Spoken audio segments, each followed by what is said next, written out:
The buzz around the infrastructure companies is going fast on, and today we'll be discussing a PSU in this segment, IRCON International. The company has a market cap of 3,927 crores, the book value presently being 41.8 rupees per share, the stock trading at a PE of 6.06 only, with a book value of 49.6 and an impressive dividend yield of 5.99%. That means stock is trading at just 0.84 times its book value.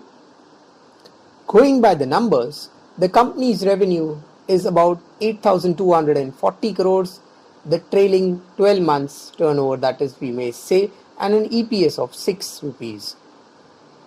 The company has a healthy balance sheet with a very minimum amount of debt of just around 1,399 crores as of 31st March 2022, but it is cash positive considering the cash position being at 5,200 crores.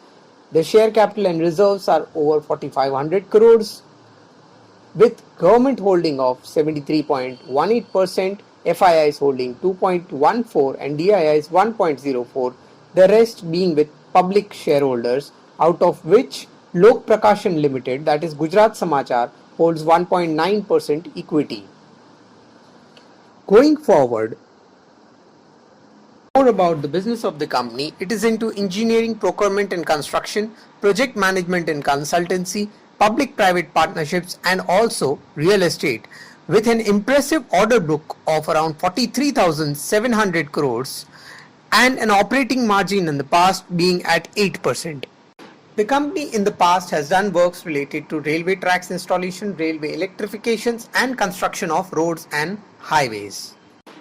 Out of the project's position of order book of 43,758 crores, the domestic order book stands at 40,394, which includes 26,000 crores of railways, roads and highways amounting to 5,461 crores, high-speed rails of 6,857 crores, and solar of 1960 crores and PMC of 70 crores.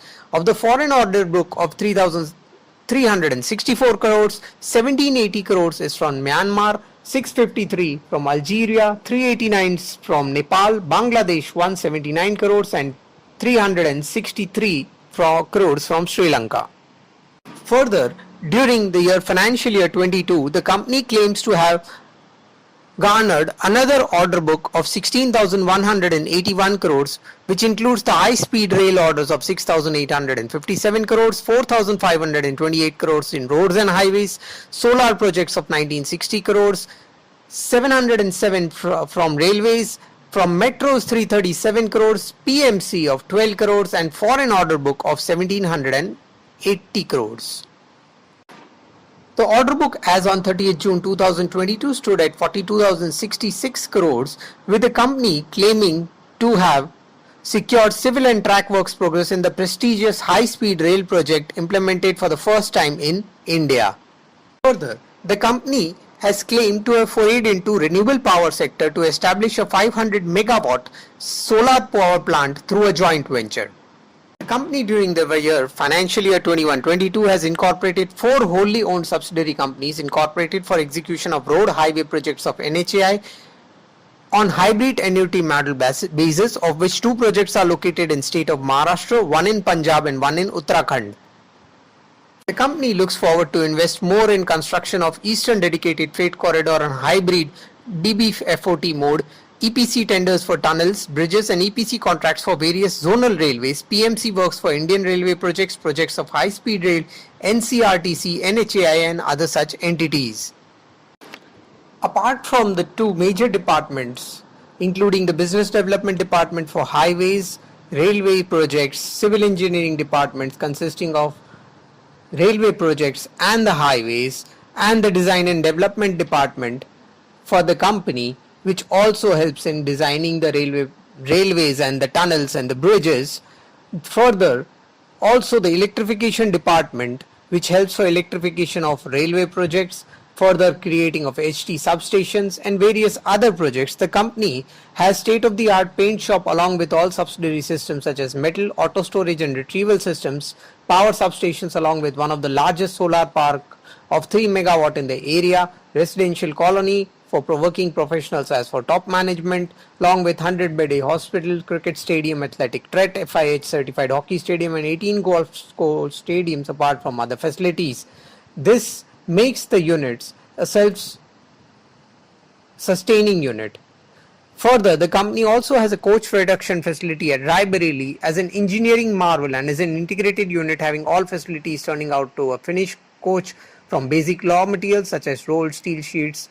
This has a coach shell fabrication line, robotized welding equipped bogie fabrication shop, wheel shop, and these shops of state-of-the-art paint shops as discussed. The company's signal and telecom department also has been at forefront of technology in execution of telecom works and have been recently executed multi-protocol label switching MPLS and synchronous digital hierarchy STH technology projects in Sri Lanka, South Africa, Malaysia and India. Based on the technology, IRCON has executed IP EPABX, IP CCTV PA system and passenger amenity schemes. The company is also into estate management, including the investments being made for construction of real estates and development of plots and construction of buildings, leasing and sell out these immovable properties and other matters like tax and legal matters. For that, the estate management is very critical for the company, although the revenue stream from this sector is a bit low. Foreseeing the real estate sector, IRCON has accumulated a large portfolio of real estate properties and assets in metropolitan cities such as Mumbai, Chennai, Kolkata, Bangalore, Noida and Gurugram for commercial development. The company's liquidity position remains strong at 5,340 crores as on March 31st, 22, comprising of 1,206 crore of cash and cash equivalents and 4,134 crores in bank balances, which includes client fund of 3,291 crores and project fund of 1,010 crores. The company has also invested 212.814 crores as equity or quasi-equity in subsidiaries and joint ventures during the financial year 21-22, which in total stood at